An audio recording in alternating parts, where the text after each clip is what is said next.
Welcome back to Spottable AF, the podcast that doesn't do fluff, filters, or fake. No corporate nice here, just real talk with the folks reshaping the world of work. My name's Kate Ball. I'm an international talent strategist, author of the Culture Chronicles, and founder of Sparkle and Sass Consulting. This is your no BS guide to what's really going on in the world of work. Because after years of working inside some of the world's biggest corporations, I'm rolling my eyes through more than my fair share of corporate buzzwords. I created this podcast in partnership with WeCP to cut through the noise. This is where real talk meets change. We're flipping the script on tried and tired workplace traditions, spotlighting the rebels, the rule breakers, and revolutionaries who are changing how we hire, lead, engage, and evolve. Today's episode is titled The Leadership Algorithm, AI and the Future of Work. And trust me, we've got the perfect guest to crack that code.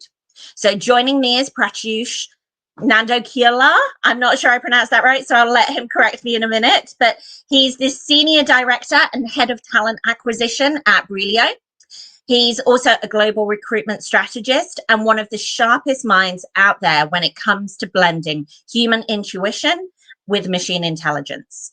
With over 24 years experience across tech, consulting, and services, Pratyush isn't just keeping up with the future, he's helping to design it. We're talking about AI-powered hiring, the traits tomorrow's leaders really need, and why your org chart might be due for a digital upgrade. So let's dig in and understand what Pratyush has to share with us. So thank you for being with us today. I know it's very late at your time, so I know you've had a long day already, but I appreciate you being here. And first of all, did I pronounce your name correctly? And if not, please No, correct me. it was perfect. I will correct it. It's Pratyush Nandkeolyar. And thanks for inviting me, Kate. And literally, I'm humbled. So yeah, I think you have given a good brief and good intro. Thank you. We can Of start now. course. Fantastic. Well, obviously you came to my attention because you actually started working with WeCP as one of their first clients, as I understand it. So really working with them in terms of being on the front lines with some of these AI kind of developments and updates. So I want Yes. to start, if that's okay, with kind of the bigger picture in terms of how how AI, I should say, is really reshaping leadership and learning. So tell me, in your own opinion, how is AI fundamentally changing what it means to be an effective leader? Oh, so definitely AI is something which is tomorrow, and it's just started today. So it's like how you are inventing your features is all on AI. So if you look at today and how AI is helping us, see, AI helps me, as I said, as you mentioned already, that it shows you a bigger picture.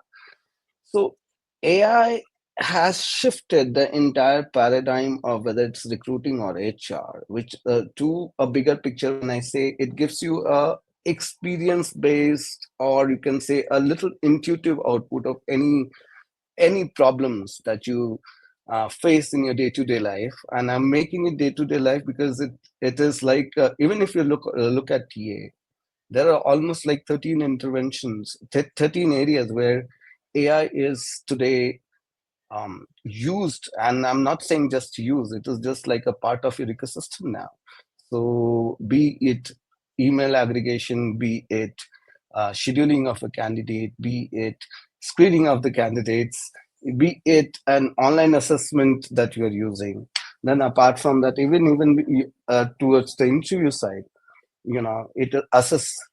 Only thing is, like, as a leader, we need to keep in mind that uh, there should be always a human in the loop, right? If there is a human in the loop, the other areas which maybe, I'm not saying it's limited to AI, but again, you give them a compassion and empathy which human brings in. Maybe AI cannot give it at this given point in time, but there are works going on. Maybe I don't know how is the future looking like, but yes, The big picture, it's accurate.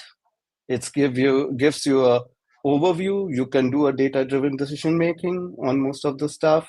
You have a comparator overview. You have a market intel, all on your fingertips with AI around. So, can you give me any real life examples of how your leadership style or those around you has had to adapt as AI has become more commonplace in the work environment? Yeah. So,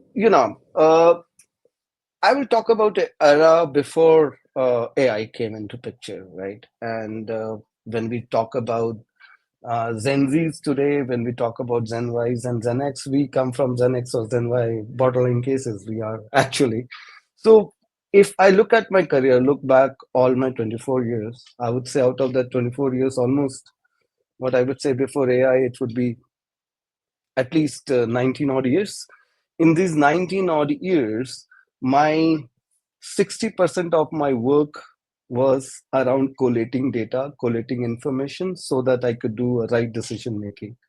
Today, with AI coming in, you don't spend that 70% of your 60% of your work just finding out the data. Data is at your fingertips, right?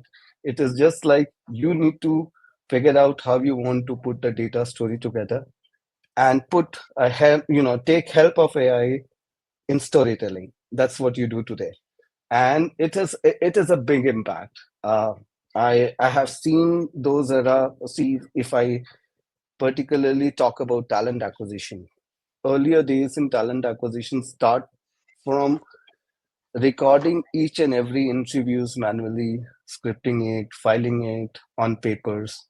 Then digital world came in. So when digital transformation happened, you had everything on the systems.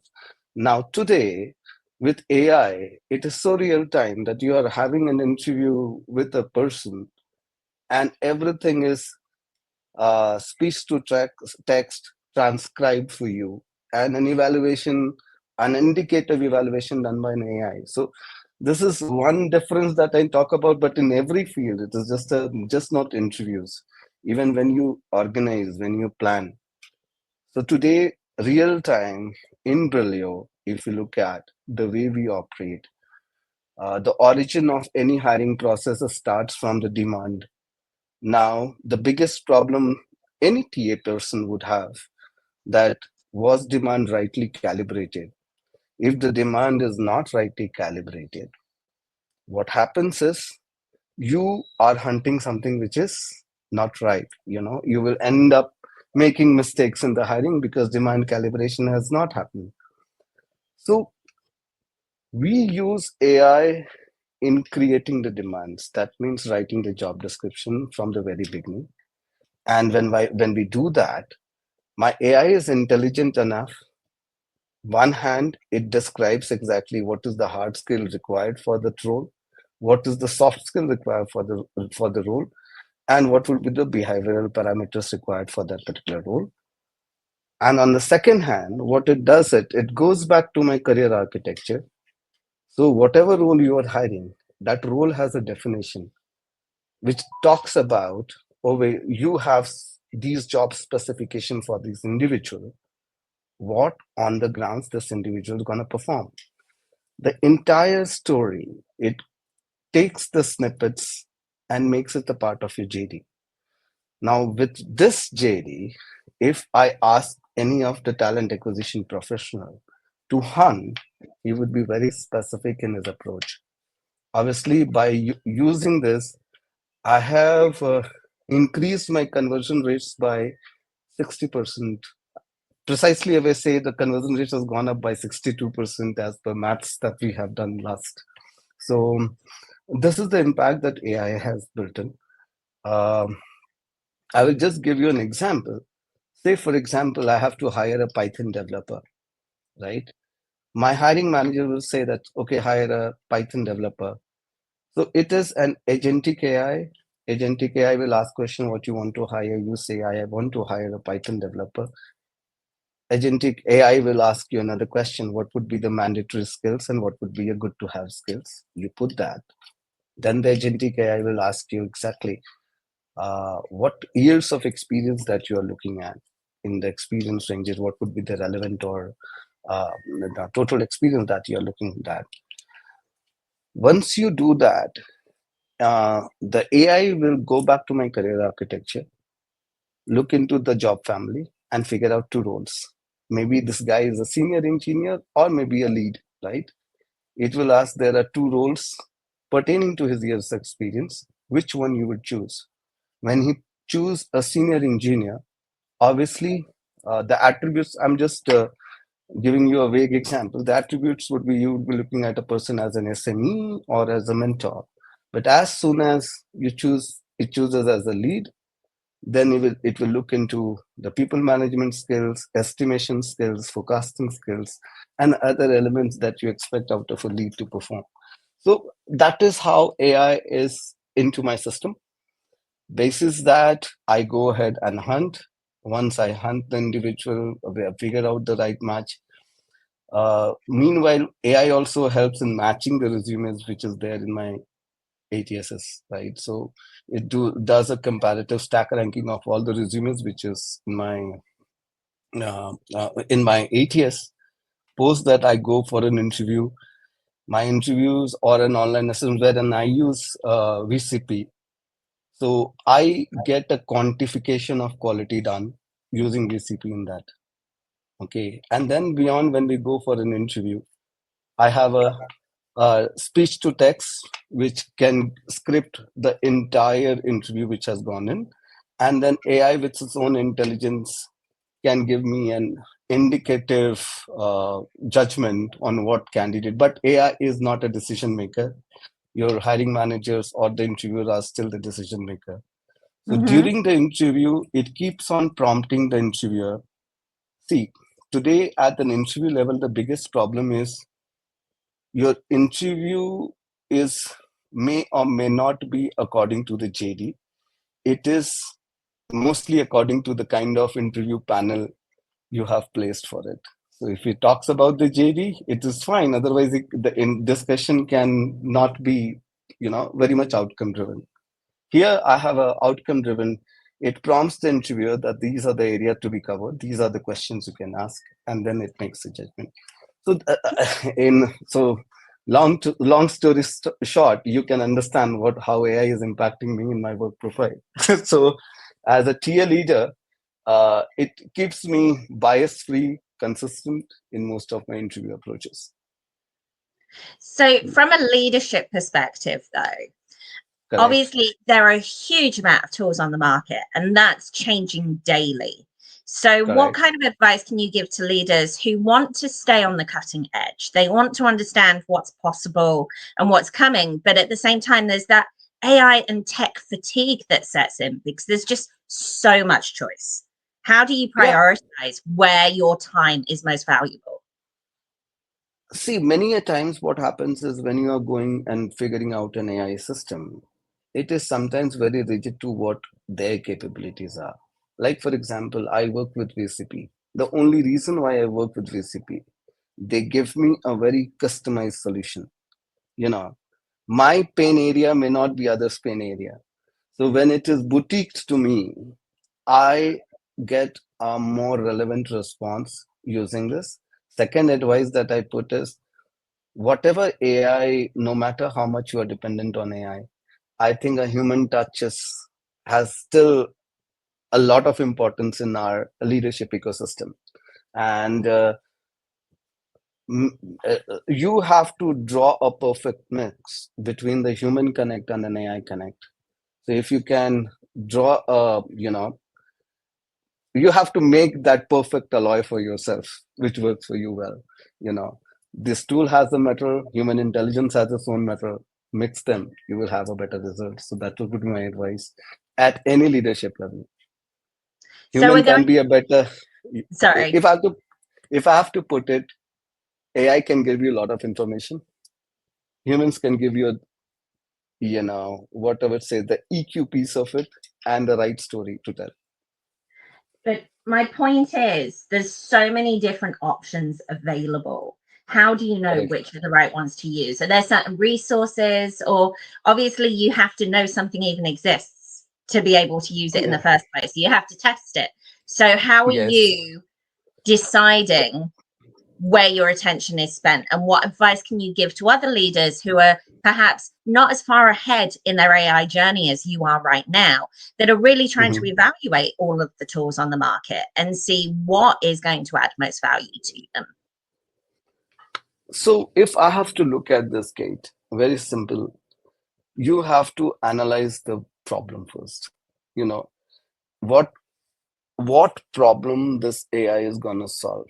If you think that an AI will solve all your problems, it's not going to happen, right? So it has to be first identification of the right problems, and you see how flexible that AI tool is to resolve it, right? I rather look at any tools and system which solves my problem, which solves my outcome. It should not be that AI is designed enough in a way that it is giving you your its own outcome, which is not relevant to you. You know. So when uh, I look at it,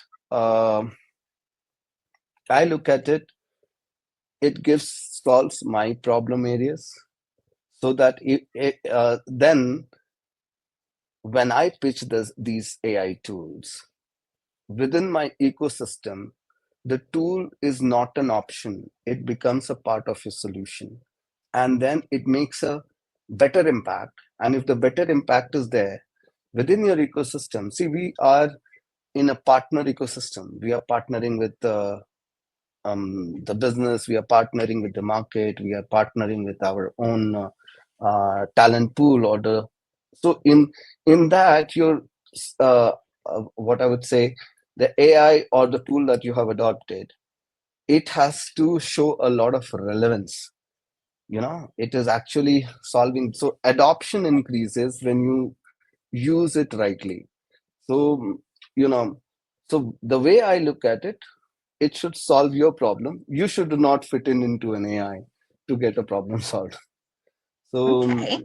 that is the whole approach that I would look at. And if you do it that way, you can influence your leadership, because you are solving which is troubling a problem which is troubling you the most.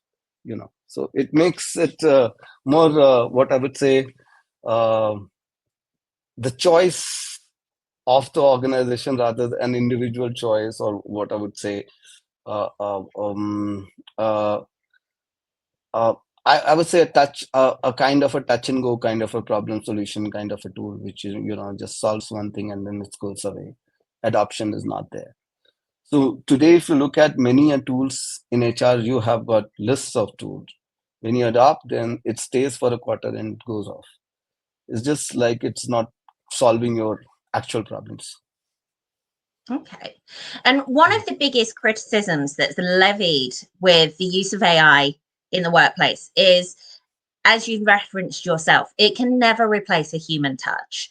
It's Correct. great in the sense that it can maintain consistency, that it can reduce bias, and all of these things. But how do you recommend leaders should be looking to balance emotional intelligence with that data driven algorithmic approach? So one, it makes you, intuitive. Number one. Number two, it can predict an outcome. That is number two. And number three, if you look at, because of so much of data, you can do a sentiment analysis as well as behavioral analytics of any decision.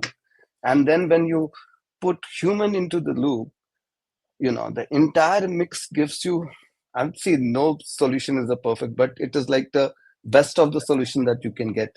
And what like as an individual that you can think of.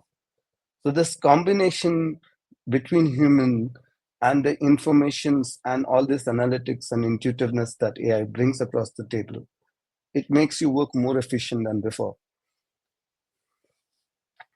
Okay. But going back to that piece of emotional intelligence, let's say with Mhm. hiring, for example, and you probably don't know this, but I've actually written a book about next generative human resources with the introduction of AI. So it's a topic I'm really passionate about and really believe in the benefits of, but also the dangers of, and the ethical considerations to take into account. So when it comes to hiring, and also recruiter 20 years, so I totally get what you're saying about streamlining and all of that stuff.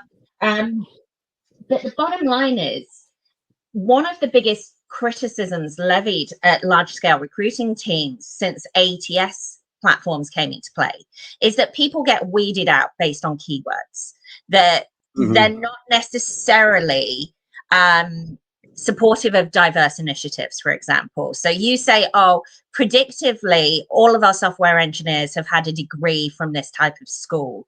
And so your AI automatically then goes and prioritizes candidates with that exact same background or that exact same profile. And that doesn't necessarily mean that somebody who doesn't fit that profile cannot do that job, or cannot potentially do that job even better. The data set just doesn't incorporate them yet. So this is what I'm trying to get at. How are we balancing, or how are you balancing to ensure that not only is the data and the algorithm working for you as a business, but also not eliminating that real potential talent that you've just not incorporated into that data set yet? Correct. So, if you look at, you have to put it, so the way you are using an AI, it's at the end of the day, it's a tool, right? So the way, and as I said, you have human in loop to talk about, or, guide that AI.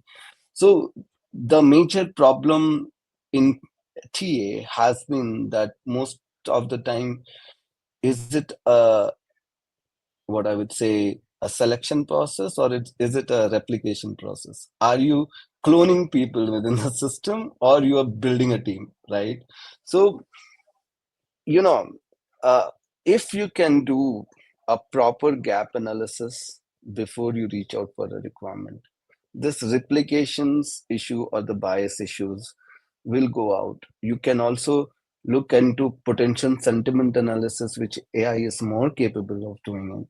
You can look into exactly what is the gap between the team framework. So I would say, in building a team, it's very important to understand what is the gap within the team.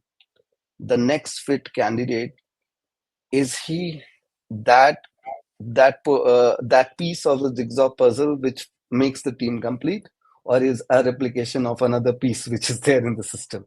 So if you can understand that ecosystem well, you can guide the AI to understand. Say, for example, I'm building a team, and I'm a team of a full stack engineer which solves all my problems. Now, full stack by itself is a front end technology plus a back end technology plus a cloud technology. Now, if I do a replication, if my internal team is very strong in the front end technologies, they will buy everybody who is good in front end technologies. So if my gap is understood, that though I have people who are, say, 10 on 10 on front end technology and 8 on 10 on back end technology, let's look at somebody who is more of a back end 10 on 10 on back end technology and higher. So these, so it's like, I know it's I'm trying to solve a bigger problem with one example. It would need a lot of examples to be solved, but I would say, reverse the way you are thinking. As I said, think of the outcome and then guide the AI to understand. It will give you a relevant response, and that's why human in loop is always very important in any kind of EQ related decisions or a behavior related decisions within the team. Awesome. And so we've talked a lot about the recruiting, but I know your role encompasses much more than that as well. So what would you say, quickfire, is the least utilized or most potential area that AI can help add value, streamline, increase efficiency, reduce cost, whatever the case may be? But where is the next big potential or the most underutilized area of AI in HR right now? I think workforce management, identifying the gap hirings. We are not using an FAI there. And is that something So that you're planning yourself, or you just like to see more technology yes, come along to address? yeah. So I would rather, I would be interested in using uh, AI to draw the skill metrics of entire organization and define the gaps. So therein, there's a lot of work. I have not seen, maybe there are solutions, but I've not come up with a solution which is holistically available, which solves most of your problem. I So would have see, to agree with you. yeah, hiring is the last resolution. So because of you do not know the skill metrics of the organization, you make it your primary solutions every time, even if you have resources in house, potential resources. So Okay. And if skill metrics and workforce management, I would say, for if you have awesome. it all. And adversely, if you were giving advice to somebody who's on their AI journey for the first time, what do you think is the most overhyped or under delivering or performing area of AI in HR right now? I am defining personas within the system and drawing the career architecture, which is very underutilized. And AI can do wonders if instructed well. Okay. But maybe I should rephrase. What do you think people should stop doing, or they're over reliant Oh, on the AI and not getting the value? uh, yeah. So I think people, what they are doing is it's like when they are putting a prompt engineering all together. I think most of the time people are carried away by buzzwords in the market, and then they use it in the AI, and then the output is very much very a kind of a commoner solution which they get it, which is not boutique. So in any space, people are not defining the problem in right ways, and they're not defining themselves in the AI tools right ways right now. Exactly. So you have to define your persona before you ask questions to put AI into this into an approach. So what fits to other organization may not fit. So first, you need to understand what is the persona of your organization. So somewhere, uh, if you work like a copycat, you will never get a solution from an AI. So that is something which people are doing it. People see that some organization is using this platform or this solution from AI. They just replicate it into their ecosystem, which sometimes doesn't work at all. Yeah. So, Okay. so that is the Understood. biggest problem. What I see, underlying there are problems, but yeah, this is the biggest problem. What I see. Yeah, I'm seeing a lot of generic job descriptions right now where it's very clear that they've Correct. just been copied or AI generated. Yeah. And unfortunately, that just creates a level of sameness. It takes away from the culture of a Correct. business, it takes away the excitement and the understanding of what makes one business different from another. So I definitely think that's an area people need to be much Yeah. more intentional about how they're using these tools, because let's face it, talent attraction, the market is always on a pendulum. It may be an Yeah. employer led market right now, but the war for talent is going to come back at some point. And if you don't Yes. differentiate your business, why will people want to work for you? Correct. And then another add-on, while you were speaking, it came to my mind, and definitely we are having an impromptu discussion. So sometimes it doesn't strike, and every 10:30 p.m. at my time, it is like. Uh, so if I have to talk about another very important, like for example, we are using stack ranking of resumes using AI, but I still keep human in the loop after whatever indicative AI does it. I want my recruiter to speak to all of them.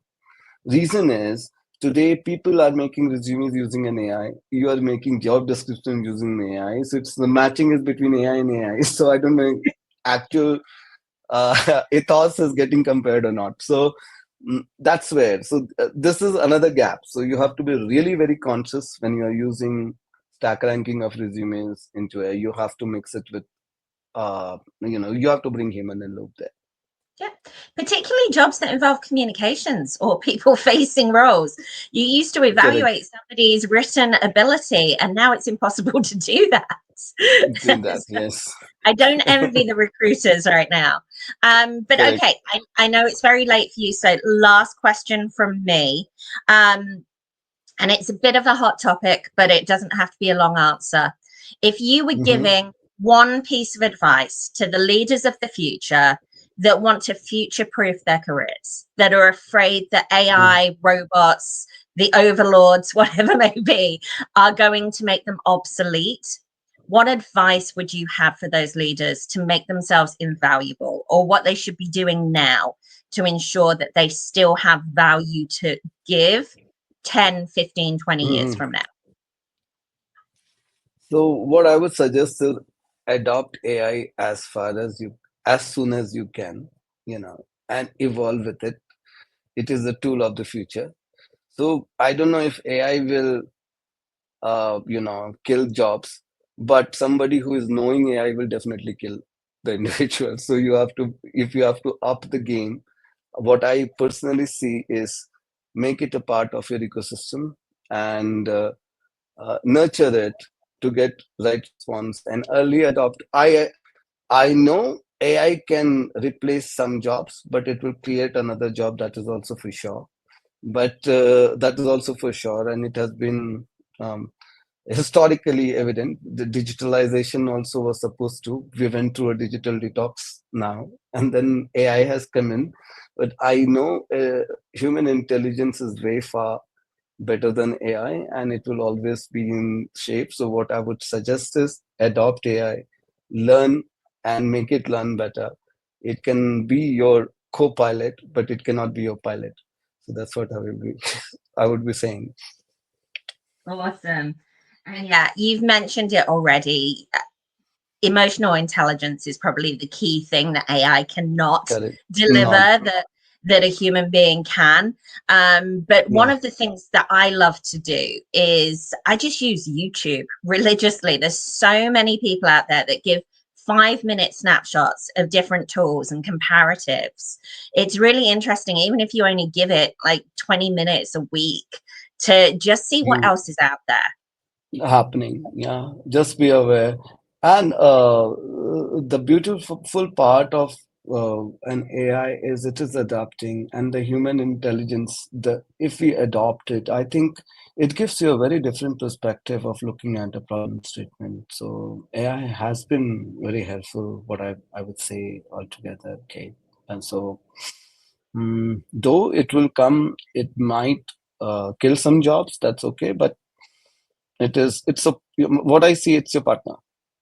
Hey, we don't have people lighting street lamps anymore either. Yeah, Like we're yeah. always evolving. So No, I tell you, many customer care operations are running through an AI. You have agentic bots and all, and sometimes when you are talking to an agentic solution, you still want to speak to a person, and you always hope that you could talk to somebody, right? So that gap is just because you are emotionally connected. You want mostly you know the solution, but you need an assurance. So that is exactly. that is still will be there. That assurance always you need. That trust piece. No, Mm. fully agreed. But all right, Pratyush, I know it's very late for you and you want to go and get some rest. I really appreciate you taking the time to talk to us today. And I will, when we share this, I'll make sure we share your LinkedIn profile as well. So if anybody wants to continue the conversation or connect, you're absolutely able to do so. But any last Yeah, more words than before we welcome. hang up? No, I would say I'm hungry. I just want to go and have dinner. There we go. So Well, like I said, very much appreciate you. Thank you for your time and your expertise. And yeah, yeah, thanks for joining us, everyone. We'll be back in a couple of days with another episode. But in the meantime, we appreciate you and enjoy your dinner. yeah. Thank you, Kate. Thanks for your time, and I'm really humbled. And thank you. I really enjoyed this conversation. Wonderful. Awesome. Me too. All Thank you. right. Bye Bye bye. now. Bye.